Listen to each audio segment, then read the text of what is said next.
Bismillahirrahmanirrahim. Dear students, Assalamu alaikum. I am Naveed Ahmed Naveed, your chemistry teacher. आज class 10 में हम लोग chapter number 2 acid basis and salts ये start करेंगे। और आज का जो हमारा टॉपिक होगा वो है इंट्रोडक्शन होगा एसिड और बेसिस का, और इसके साथ साथ हम different concepts about acid and basis को पढ़ेंगे। टॉपिक पढ़ने का जो मकसद हमारा यही है कि हमें बेसिक प्रॉपर्टीज़ का पता चल जाए कि एसिड और बेसिस में बेसिक जो प्रॉपर्टीज़ हैं वो क्या क्या हैं, और इसके साथ साथ डिफरेंट जो थ्योरीज़ हैं अबाउट द एसिड और बेसिस उनके बारे में हमें पता चल जाए कि वो कौन कौन सी हैं और क्या हैं। और फिर इसके बाद हम एंड पर ये देखेंगे कि टॉपिक में से किस तरह के शार्प क्वेश्चन और MCQs या लॉन्ग क्वेश्चन जो है वो आ सकते हैं। तो डियर स्टूडेंट्स, मूव करते हैं towards the introduction of acid and basis. Dear students, अगर हम वर्ड एसिड को देखें तो वर्ड एसिड जो है ये डिराइव हुआ है एसिडस से, और एसिडस का मतलब होता है सोर, खट्टा। इसकी वजह ये है कि हमारे पास जितने भी एसिड्स हैं वो सारे के सारे जो है वो टेस्ट में लिटिल और मोर जो है वो सोर हैं, कम खट्टे हैं या बहुत ज़्यादा खट्टे हैं।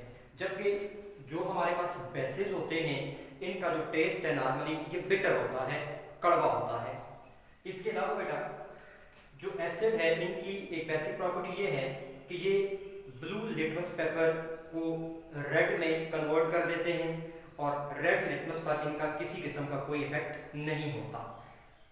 सिमिलरली जो बेसिस हमारे पास होते हैं ये रेड लिटमस पेपर को ब्लू में कन्वर्ट कर देते हैं, और इनका ब्लू पर किसी किस्म का कोई इफेक्ट नहीं होता। तीसरी जो इनकी इंपॉर्टेंट प्रॉपर्टी है कि जो एसिड्स हैं या जो बेसिस भी हैं इनके जो कंसंट्रेटेड सॉल्यूशंस हैं या ये अपनी कंसंट्रेटेड फॉर्म में ये स्किन को या मुख्तलिफ किस्म का जो मटेरियल है उसको क्रोड करते हैं, मतलब उसको डिस्ट्रॉय करते हैं, ख़राब करते हैं, एसिड भी और बेसिस भी। इसके अलावा जो बेसिस आपके पास हैं ये अपने टच में या छूने में इनकी जो नेचर है वो सोप लाइक होती है, सोपी इन नेचर होते हैं। ये तो हमारे पास हो गई उनकी बुनियादी प्रॉपर्टीज़, बेसिक प्रॉपर्टीज़ हैं एसिड्स की और बेसिस की। लेकिन डियर स्टूडेंट्स, जब हम केमिकली जाते हैं तो केमिकली एसिड और बेसिस के बिहेवियर को एक्सप्लेन करने के लिए डिफरेंट थ्योरीज हैं। वो थ्योरीज जो है वो एसिड और बेसिस की केमिकल नेचर को बताएंगी, एसिड और बेसिस के केमिकल रिएक्शंस को बताएंगी। इन थ्योरीज में हमारे पास जो फर्स्ट वन थ्योरी या फर्स्ट वन कंसेप्ट है वो है Arrhenius concept of acid and bases. Dear students, according to this concept acid is a substance which produce hydrogen ion in aqueous media.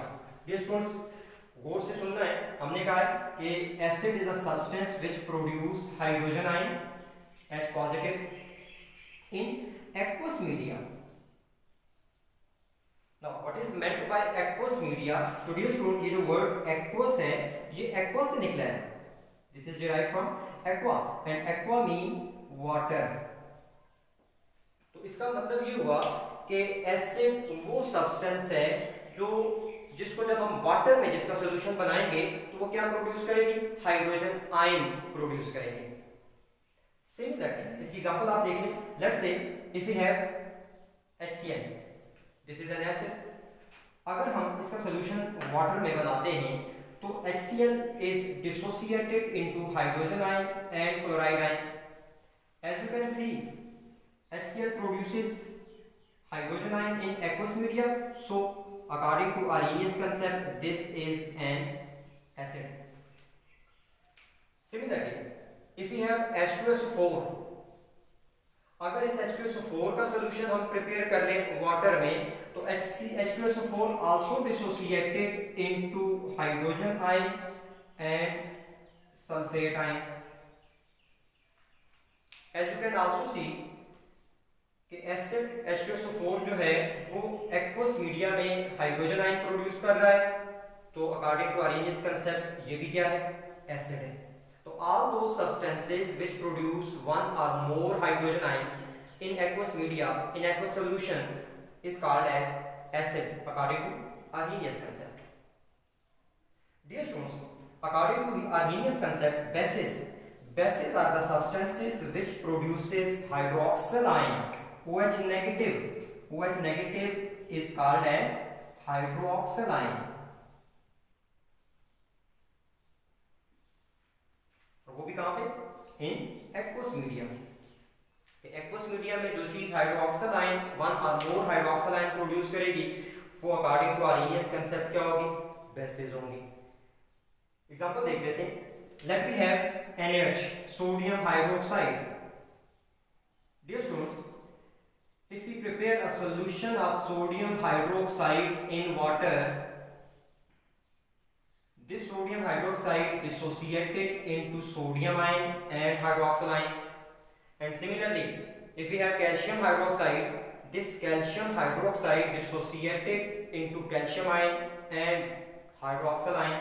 So, according to this concept, Arrhenius concept, these two substances produces hydrogen hydroxyl ions, so these are bases according to Arrhenius concept.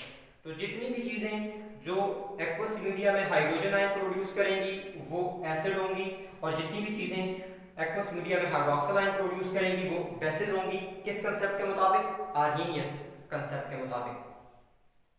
Dear students, अब अगली बात हम ये करेंगे कि जब acid और basis को आपस में हम मिक्स करेंगे तो क्या रिएक्शन होगा। तो reaction between acid and base, तो याद रखिएगा डियर स्टूडेंट्स कि जब हम एसिड और बेस का आपस में रिएक्शन करवाते हैं तो according to Arrhenius concept, acid produces hydrogen ion in aqueous media and base produces hydroxyl ion in aqueous media. तो अगर हमारे पास किसी भी एसिड का एक्वस सॉल्यूशन है और इसका रिएक्शन हम करवा देते हैं किसी भी बेस के एक्वस सॉल्यूशन के साथ, तो acid will produce hydrogen ion and this hydrogen ion will combine with hydroxyl ion to produce water. Hydrogen ion from the acid and hydroxyl ion from the base reacts with each other to form water. जब यहाँ से hydrogen ion निकल जाता है तो पीछे बच जाता है क्लोराइड आयन, जब यहाँ से हाइड्रोक्सिल आयन निकल जाता है तो बाकी बच जाता है सोडियम आयन। इट्स मीन जब एसिड और बेसिस के सॉल्यूशन का हम रिएक्शन करवाएंगे तो we will get water along with positive and negative ion from acid and bases.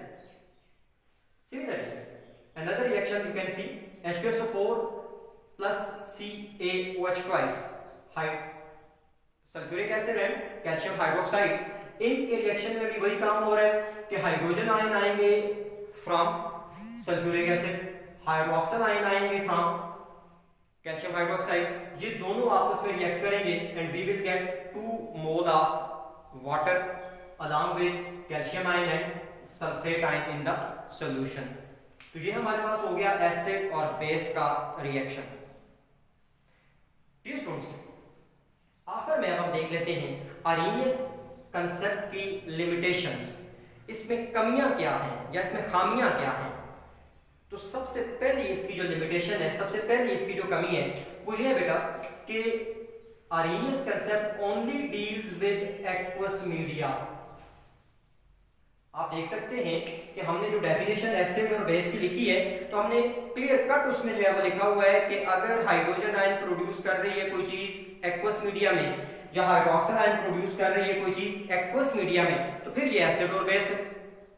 तो डियर स्टूडेंट्स, अगर एक्वस मीडिया ना हो तो इसके लिए आर्हेनियस कंसेप्ट में किसी किस्म की कोई एक्सप्लेनेशन नहीं है, मतलब no explanation for non aqueous media. Water के अलावा अगर सॉल्वेंट कोई और है, वाटर के अलावा कोई और सॉल्वेंट है, तो वहां एसिड और बेस का बिहेवियर जो है वो आर्हेनियस कंसेप्ट नहीं बताता। दूसरी बात, Arrhenius concept only deals with acid and bases having hydrogen ion and hydroxyl ion। सिर्फ उन एसिड और बेसिस के साथ ये डील करता है जिनके अंदर हाइड्रोजन और हाइड्रोक्सिल मौजूद है।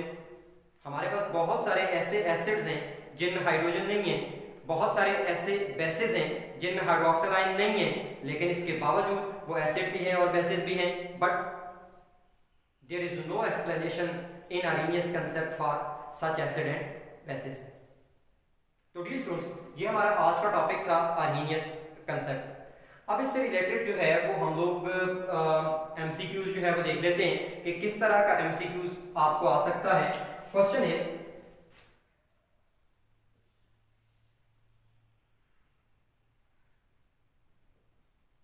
which of the following